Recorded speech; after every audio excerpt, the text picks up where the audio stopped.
dia de oficina Canteiro Modelo. Vem com a gente. E a oficina de hoje é bem aqui, nos pés da Igreja do Rosário, não só para os alunos do canteiro, mas para toda a comunidade também.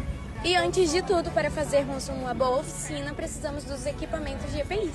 Agora vamos no passo a passo. Vai fazer tijolo no chão, sempre tentar tirar o tijolo alinhado das nossas mãos. É um pouco mais difícil de deformar. Então assim, formalinho, a gente vai colocar essa mistura aqui dentro. Tomando cuidado de iniciar pelas bordas, né, da forma, para ela preencher bem e preencher até o topo dela. Vamos lá. Precisa jogar de uma certa altura, mas assim, não muito alto e não com muita força, porque senão respinga demais. Vai preenchendo a forma e jogando para ela não fazer muitos buracos, né? Com a forma cheia, a gente pode regularizar, então. E agora que todo mundo aprendeu, vamos lá fazer a dor. Uma oficina que nos ajuda a preservar as técnicas e a nossa cultura, tanto patrimonial, material e imaterial. E além disso, a união entre a comunidade acadêmica e a comunidade externa prevalece. Vem você também conhecer o Canteiro Modelo de Cuiabá. Olá, está no ar o Cultura Livre, o seu encontro semanal com a cultura mato-grossense. Esse espaço é dedicado às artes, à cultura e à memória. Neste mês de agosto, Cuiabá celebra o Dia do Patrimônio Histórico com uma programação intensa, repleta de atividades que aproximam o público da sua história. E o programa de hoje vamos conhecer um pouco mais sobre o projeto Canteiro Modelo de Conservação e o evento Patrimônio Caloroso, que transforma o centro histórico da cidade num verdadeiro palco de saberes e encontros. Boa noite, sejam muito bem-vindas ao Cultura Livre, uma honra ter vocês aqui. Boa noite. Boa noite. Boa noite. É Ana Joaquina, né? Seja bem-vinda, e Maria Bárbara. Maria Bárbara ela é arquiteta, urbanista, pesquisadora e também associada ao Canteiro Modelo de Conservação de Cuiabá. E a Ana Joaquina Oliveira é arqueóloga, superintendente do IFAM-MT. Meninas, vamos lá, vamos falar um pouquinho sobre esse projeto tão importante, né, que é o Canteiro Modelo, trazendo técnicas, né, que é a técnica de Adobe, entre outras coisas importantes que vocês vão contar aqui para a gente hoje. Mas, assim, a primeira coisa, né, uma curiosidade. Como que surgiu o Canteiro Modelo e de conservação e por que vocês decidiram atuar especificamente no Centro Histórico de Cuiabá? Tá. O Canteiro Modelo, ele é uma política do IFAM, né, de fomento à preservação do patrimônio, principalmente patrimônio edificado, né, nos centros históricos. Além de Cuiabá, o Canteiro Modelo ele é desenvolvido em outras capitais e também cidades que têm centro histórico tombado, como Goiás, aqui próximo, tem Salvador, a gente tem Tocantins também na atividade. Então, assim, o Canteiro Modelo ele é uma política nacional do IFAM. E aqui em Cuiabá, ele acontece por meio de um termo de compromisso com a Universidade Federal, né, e o curso de arquitetura. E a grande inovação do Canteiro Modelo enquanto política de patrimônio é o fato dele englobar as famílias que habitam o centro histórico dessas cidades, né, esses centros históricos tombados. Por quê? Porque a política de patrimônio, durante muito tempo, ela foi voltada para aqueles imóveis de grande relevância. Então, são as igrejas, são aqueles imóveis mais emblemáticos dos centros históricos. E as pessoas que habitam, né, de fato, ali os centros históricos, geralmente ficavam de fora, né, dessas políticas. E por que uma política dessa de preservação é importante? Porque a gente está falando de preservação de patrimônio tombado. Então, para você fazer qualquer intervenção nesses imóveis, você exige que você tenha mão de obra especializada. Então, não é uma mão de obra a custo baixo e nem tão acessível. Então, o Canteiro Modelo ele vem tentar suprir essas duas necessidades, tanto a de mão de obra, que aí vem a questão das oficinas, como a oficina de Adobe, né? Que aí você tem essas oficinas técnicas que você abre para a comunidade, quanto essa questão da intervenção em si, porque aí o canteiro ele vai atuar nessas intervenções, né? Seja telhado, seja parede, nesses imóveis de pessoas que moram nos centros históricos e que comprovem, né, hipossuficiência financeira. São geralmente pessoas que estão numa situação de vulnerabilidade social, né, e econômica também. Então, assim, o canteiro ele é uma política do IPHAN, uma política nacional que aqui em Cuiabá ele está se desenvolvendo no Centro Histórico. E Maria Bárbara, como que entra a UFMT, né? Esse curso é um curso de extensão dentro da UFMT que vai unir arquitetura, técnica e cidadania, né? Como que você entra nesse projeto? Qual que é a sua ligação com ele? Certo. É um projeto de extensão do Departamento de Arquitetura, está dentro do Núcleo de Estudos em Arquitetura e Urbanismo. Somos a maior parte arquitetos urbanistas, mas também temos engenheiros civis, temos parceria com os cursos de Direito, Engenharia Sanitária, Engenharia Elétrica e Engenharia Civil. Estamos também sempre abertos a outras contribuições de outros cursos.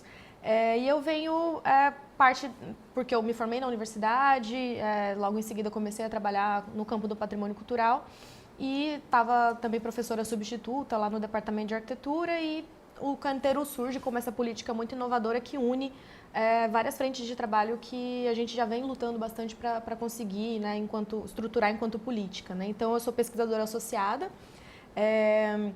A gente faz um pouco de tudo, assim, desde mão na massa de fazer tijolo, organizar oficinas, tem essa parte de relações públicas também do canteiro, uma parte de produção científica. Então, cada pesquisador, somos em alguns pesquisadores, temos professores do curso, temos alunos de graduação, alunos de pós-graduação, técnicos administrativos. Então, a gente divide funções de acordo com as necessidades e com as demandas, né, as aptidões de cada um. Mas, assim, a gente meio que faz de tudo um pouco, assim. Me conta um pouquinho também como que isso vai unir os professores, né, a comunidade, o local, como que esse projeto consegue integrar tudo isso? A nossa ideia é que não seja apenas uma prestação de serviço que a gente vai lá, faz e sai da comunidade, né? A gente busca sempre uma integração, uma aproximação respeitosa com esse território mesmo e principalmente, né, trazendo as pessoas que serão as principais beneficiárias desse processo todo para dentro, né? Então, a participação de moradores, a participação de lideranças ali do território do Centro Histórico e sempre trazendo a comunidade acadêmica também, mas não somente, né? A gente busca romper um pouco a nossa bolha da universidade e trazendo pessoas de fora para que justamente esse processo de recuperação integrada desse centro histórico seja feito a muitas mãos, né, muitas cabeças, muitos corações envolvidos para ser uma coisa durável, né, para ser sustentável ao longo do tempo. Então, a gente tem participações de pessoas, né, em cada uma nas suas possibilidades e a gente busca sempre integrar e fazer um processo o mais participativo possível. Muito bom. A gente escuta muito falar em técnica de Adobe e o que seria essa técnica, né, de Adobe como vocês estão conseguindo transmitir isso, né? Tem alguém especializado em Adobe que já fazia isso antes? É muito difícil fazer? Não é tão difícil fazer. O Adobe ele é uma técnica de alvenaria, né, ou seja, de paredes, que é caracterizada por blocos de terra crua, blocos monolíticos, né, blocos maciços, e que são secos ao sol. Então, eles não passam por um processo de queima como um tijolo cerâmico comum. Então, basicamente, é terra argilosa, areia, alguma fibra vegetal e a gente estabiliza com cal, que é uma inovação também que a gente... mais moderna, né, porque ela dá uma estabilizada e ajuda a ter um pouco mais de resistência à umidade. Então, esses blocos, essa massa ela é feita numa betoneira, antigamente não era uma betoneira, as pessoas faziam manualmente, né, pisando, mas a gente vai adequando com os materiais e técnicas que a gente tem, mantendo essa essência, né. E elas são moldadas em formas de madeira, moldadas manualmente. Depois de feitas, desenformou, elas são deixadas para secar ao sol, né.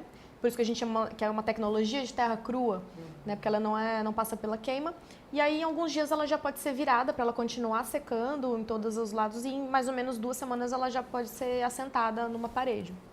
E a gente escuta muito falar que o Adobe, ele, para nossa cidade, ele é muito importante porque ele deixa as casas mais frescas, né? Porque aqui é muito quente, então se a gente usa esses pré-moldados, que a gente tem visto muito aí, isso aí é muito ruim pra gente aqui, pro nosso calor, né? Então o Adobe, ele também absorve um pouco desse calor e aí a casa vai ficando mais fresca, é isso mesmo? Exato. Como é uma técnica do norte da África, é sempre bom lembrar isso, né? Também não é uma técnica europeia, ela veio para o Brasil e foi adaptada às nossas condições aqui.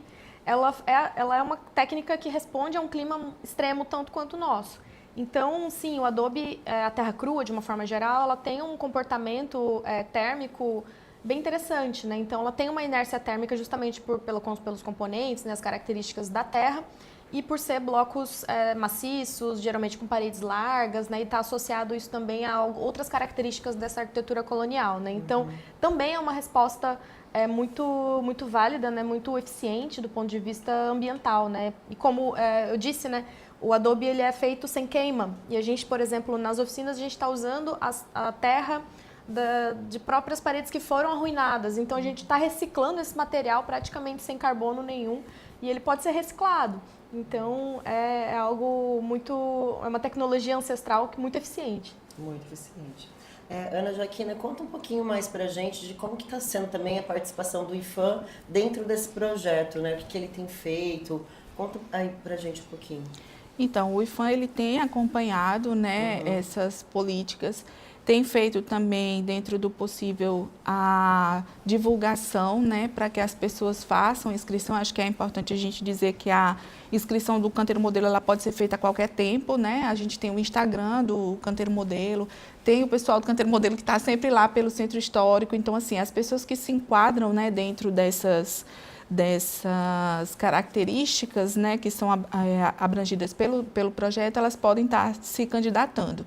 E, assim, é muito importante a gente ver o retorno enquanto sociedade. Esse sábado mesmo, né, no dia 2, a gente está atuando no imóvel que teve um incêndio em 2018, né, então a moradora que morou a vida inteira ali do lado da Rosário, que é núcleo de início da cidade de Cuiabá, né, ela está desde 2018 fora da casa dela. Então, o Canteiro Modelo começou a fazer essa atuação e aí no sábado, né, depois disso, ela nunca mais tinha voltado lá no imóvel e ver a emoção dela ao ver todo mundo ali participando, aquele esquema de mutirão, muxirum, como chama, né, em Cuiabá, todo mundo ali pensando na revitalização daquele imóvel, não só enquanto um patrimônio, mas também como uma casa, né, um ambiente vivo, onde uma família reside e vai poder voltar em breve. É muito gratificante a gente ver esse tipo de retorno. Que legal. E como que vocês, Ana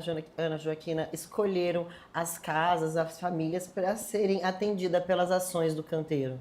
Então, toda essa parte do atendimento ela é feita via edital, né, na UFMT. Eles têm o apoio também da Fundação Unicelva, mas isso está publicizado, é um edital público. E aí o Canteiro Modelo ele tem critérios de avaliação. E aí esses critérios eles avaliam tanto as pessoas que se enquadram, né, dentro daquelas características necessárias para atingimento do projeto, quanto a necessidade da obra, a emergencialidade dessa obra. Então, por exemplo, final de 2023, final de 24, começo de 25, a gente teve um arruinamento ali na Pedro Celestino, que era um imóvel que estava dentro do canteiro, então ele meio que passou na frente por ser uma situação emergencial de um imóvel que estava desmoronando. Então, assim, toda essa seleção, ela passa por uma análise criteriosa, via edital público, isso é publicizado. Então, assim, toda essa análise é feita dentro de critérios técnicos, socioeconômicos, que vão levar em conta, né, a característica das pessoas beneficiadas e dos imóveis. Muito bom. E, Ana Joaquina, a gente sabe que caminhar... eu ia falar Maria Bárbara. Maria Bárbara, a gente sabe que caminhar pelo Centro Histórico é reflexão, é saber da nossa história, da nossa identidade. E quais são os principais aprendizados que vocês tiveram aí durante esse percurso aí guiado pelo Centro Histórico? Olha, eu acho que é a dimensão do cotidiano desse patrimônio, né? A gente, quando pensa patrimônio cultural, patrimônio histórico, né, a gente remete direto para os casarões, para os monumentos, para tudo que é excepcional e monumental. E o projeto do Canteiro Modelo e também a vivência dessa equipe que hoje é do Canteiro Modelo, mas que já vem trabalhando no campo do patrimônio há tempos, né? Vem para refletir um outro aspecto, né? Que o patrimônio ele precisa ser vivenciado, ele precisa ser habitado. E por isso a gente tem tanto orgulho e tanto respeito por esse trabalho que a gente tem feito de promover a fixação de moradores, né? A gente acredita que a moradia é um uso muito importante para os centros históricos, para que eles não sejam só comerciais ou só voltados ao turismo. Isso é bom, isso é ótimo. mas o morador ele sempre deve ser considerado, né? Entender esse patrimônio enquanto um direito de moradia, um direito à cidade e um direito à memória por parte dessas pessoas que já habitam esses espaços é algo que a gente tem muito no coração, assim. Então, o aprendizado acho que é o pé no território, é nunca esquecer que a gente tem que estar lá também, também trabalhando no escritório, né, na UFMT, mas o pé no território é algo que a gente sempre leva em consideração. Meninas, muito obrigada. Obrigada, Ana Joaquina, Maria Bárbara.